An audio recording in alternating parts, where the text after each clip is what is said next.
looking beautiful tzipori, I have the zchut of sharing some words of Torah with you about Parashat Emor. I wanted to share two very strong questions dealing with Parashat Emor. Number one is the Korban Omer. It's called the Korban Omer. Already the Rishonim, Rabbi Yerucham and others, ask, why is it called the Korban Omer? Omer is a measurement. Omer asirita ifahu. Normally, says Rav Mecklenburg, the Baal Ktav Kabbalah on our Parasha, this mincha is called by the kli, by the vessel that it's prepared in, whether it's a deep fry vessel, the marcheshet, different types of kelim. It should be called the svira. We're counting the days. Svirat hayamim. What is this Korban Omer? That is question number one. Question number two, the Rishonim ask, is why is there no shechianu? Why is there no bracha of shechianu?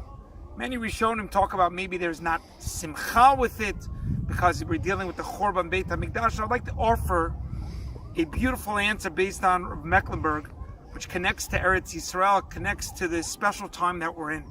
Rav Mecklenburg explains that Omer is not just a measurement, but if you look in Perek Chav Daled in Dvarim, the Torah says, Ki ganev ish echad mimka, and what do you do? V'hitamerbo umecharo.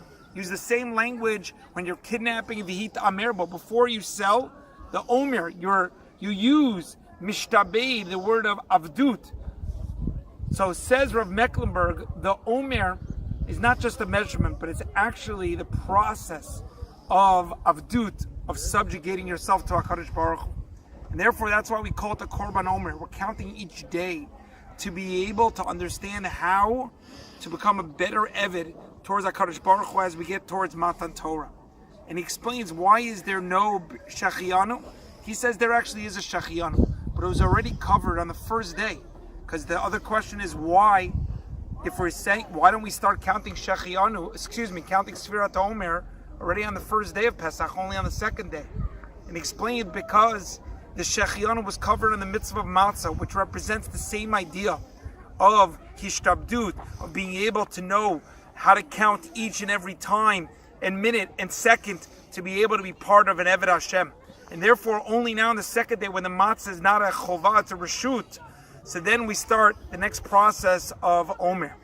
We're here in Eretz Yisrael talking about counting each miracle that we have, each step of the way to become that much more of an Eved Hashem. This is what the Omer represents, as the Midrash says, because of the mitzvah of Omer, don't take it lightly.